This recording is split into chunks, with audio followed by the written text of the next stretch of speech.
나는 대한민국 예비역병장이다. 안녕하십니까? 1980년대 모공시절 군대 이야기를 나누는 예비역병장입니다. 오늘도 저의 옛날 군대 이야기와 함께 추억여행 떠나시죠. 나의 병장시절 58번째 이야기. 군단 FTX와 춘계진지보수공사. 1. 군생활 마지막 진지보수공사. 내 군생활 마지막 진지보수공사가 될 1983년 춘계 진지보수공사가 4월 20일 수요일부터 4월 26일 화요일까지 실시되었습니다. 1년에 2차례 봄, 가을로 실시하는 진지보수공사이지만 1981년에는 국군이날 행사 참가에 따라 다른 일정을 소화하느라 진지보수공사를 한 번도 실시하지 못했고, 이제 나로서는 세 번째 진지보수공사에 투입되는 것입니다. 이번 실시되는 1983년 춘계 진지보수공사는 몇 가지 특징이 있었습니다. 첫째로는 그 시작일이 수요일이라는 것입니다. 그동안 거의 모든 훈련이나 작전은 보통 월요일에 시작하여 토요일에 끝나는 것이 통례였는데, 이번에는 그 전날까지 이어진 대침투 작전 때문인지 주중에 시작되어 주말을 진지에서 보내게 된 것입니다. 또 하나의 특징은 그 시작을 군단 FTX 비상훈련으로 시작한다는 것입니다. 즉, 그냥 단순한 진지보수공사가 아니라 야전훈련과 진지보수공사를 병행하는 것입니다. 지난해 가을 추계진지보수공사 때에도 준비태세 비상훈련과 겸하여 실시되었는데, 이번에도 군단 기동훈련인 FTX를 겸해서 실시하는 것입니다. 앞서 교육훈련과 작전의 구분이 모호해졌다는 이야기를 했는데, 이번 진지보수공사도 그런 차원인 것 같았습니다. 즉, 실전 같은 훈련이고 훈련 같은 실전이 되어가고 있는 것입니다. 나에게 4월달은 참으로 분주한 달이었습니다. 공제합동훈련에 뒤이어 포상휴가를 다녀왔고, 곧바로 이틀 동안 대침투 작전을 빡세게 뛰었습니다. 그리고 곧바로 다음날 군단 FTX와 진지보수공사에 투입되는 것입니다. 그러나 우리 분대가 포상휴가 떠난 동안 다른 분대원들은 도로작업과 부대정비로 눈코 뜰 새 없이 바쁘게 보냈다니까 차라리 야전으로 나가는 것이 더 나을 수 있었습니다.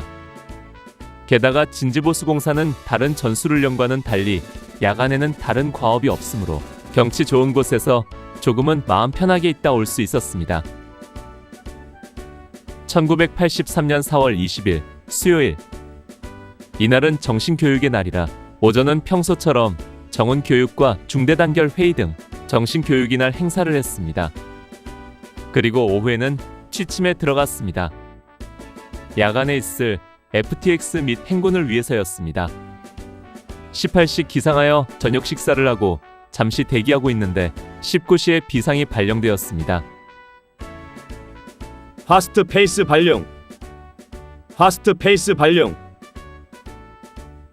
우리는 즉시 군장을 꾸리고 물자 분류를 하고 각자 임무 카드에 적시된 임무를 수행하는 등 비상행동 요령에 따라 행동했습니다. 20시 20분이 되자 전달이 왔습니다. 출동 집합 10분 전. 모든 편제 장비 지참하고 집합할 것. 모든 편제 장비를 지참하면 우리 화기소대는 고생을 각오해야 합니다. 특히 화기소대 기관총은 예비총열 주머니 속에 예비총열과 전륜기가 들어있어 그 무게가 만만치 않았습니다. 그래서 평소에 중요한 훈련이 아니면 그 두 가지를 빼놓고 다니는데, 이번에는 그런 편법을 쓸 수 없는 것입니다. 장거리 행군에서는 3-4kg의 장비를 더하고 빼는 것이 큰 영향을 미쳤던 것입니다. 우리는 모든 장비를 들고 20시 30분에 집합했습니다. 중대장이 단상에 올라 오늘의 작전 개요를 설명했습니다. 오늘부터 우리는 진지보수공사에 들어가는데 군단 FTX와 겸하여 훈련 상황으로 진행된다. 따라서 행군에서부터 전술군기를 지키고 상황에 대처하며 이동해야 한다. 특히 우리 중대는 진지에 투입되기에 앞서 후만동 중간 집결지를 보유해야 한다. 따라서 최단 거리로 신속히 이동하여 집결지 보유 임무를 수행하는데 야간 행군이므로 안전에 최대한 주의하도록 한다. 이상. 우리에게 새로운 임무가 부여되었습니다. 광치령 넘어 후만동으로 가서 집결지를 보유하는 것입니다. 후만동에는 초등학교 분교가 하나 있는데 이곳 주변이 유사시 우리 대대의 중간 집결지였습니다. 즉, 전쟁이 발발하면 우리 대대가 1차로 후만동에 집결한 뒤 다음 작전에 투입되는 것입니다.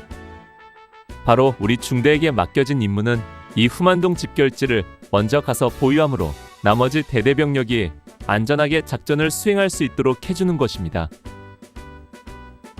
그동안 우리 중대는 9.15 고지의 통신대를 보유하는 임무를 맡아왔었습니다. 그런데 이번에는 후만동 보유 임무를 수행하는 것입니다. 이 같은 임무 변경이 확실히 고착화된 것인지는 몰라도 아무튼 내가 전역할 때까지 9.15 고지를 다시 오르지는 않았습니다. 21시 정각, 우리 중대는 대대 연병장을 출발하였습니다. 그리고 광치령길로 접어들어 얼마쯤 가다가 우측으로 질러서 올라가는 지름길로 접어들었습니다. 평소 우리가 다니는 광치령길은 계곡 깊숙이 들어가서 완전히 꺾어지면서 산자락을 따라 굽이굽이 돌아 올라가는 길인데, 지름길은 계곡으로 들어가서 급경사 오솔길을 따라 올라가는 옛길입니다. 즉, 우리가 주로 다니는 길은 차량이 통행할 수 있도록 산자락을 깎아 만든 신장로 길이고, 지름길은 본래 광치령 옛길인 것입니다. 그러나 이 지름길은 경사가 심하고 길에 습기가 있어서 오르내리기가 그리 쉽지는 않았습니다. 개골령 지름길과 비슷한데 험하기는 광치령이 난이도가 높았습니다. 나는 그동안 인제 쪽에서 넘어올 때 두세 번 이 길을 이용해 내려온 적이 있었는데 이번처럼 양구 쪽에서 올라가기는 처음이었습니다. 이 지름길은 위험하기 때문에 우리처럼 주로 야간 행군을 하는 부대에서는 특별한 경우가 아니면 자주 이용하지 않았던 것입니다. 그래도 이 길을 이용하면 신장로길을 돌아오는 것보다 2시간 이상 행군 시간이 단축할 수 있기 때문에 우리로서는 그리 나쁘지는 않았습니다. 그러나 직접 마주하고 보니 야간에 가파른 오르막길을 오르기는 쉽지 않았습니다. 급경사에 습기를 머금은 길바닥은 너무 미끄러웠고 우리는 거의 풀뿌리 나무 뿌리를 잡고 기다시피 급경사 길을 오르기 시작했습니다. 특히 기관총은 애물단지나 다름없었습니다. 다른 소총수들은 개인화기 하나만 어깨에 걸고 가면 되는데 우리는 10kg이 넘는 기관총을 매던지 아니면 개인화기와 삼각대를 메고 가야 하기 때문입니다. 우리 일총은 신병으로 받은 탄약수 변이병이 체력이 약해 그에게 예비총열 주머니를 아예 군장에 묶어주고 기관총과 삼각대를 나와 부사수 허일병이 교대로 메고 있었습니다. 이런 상황에서 기관총을 군장 위에 걸치고 우리 앞에 버티고 서 있는 광치령 급경사기를 조심조심 오르고 있었습니다.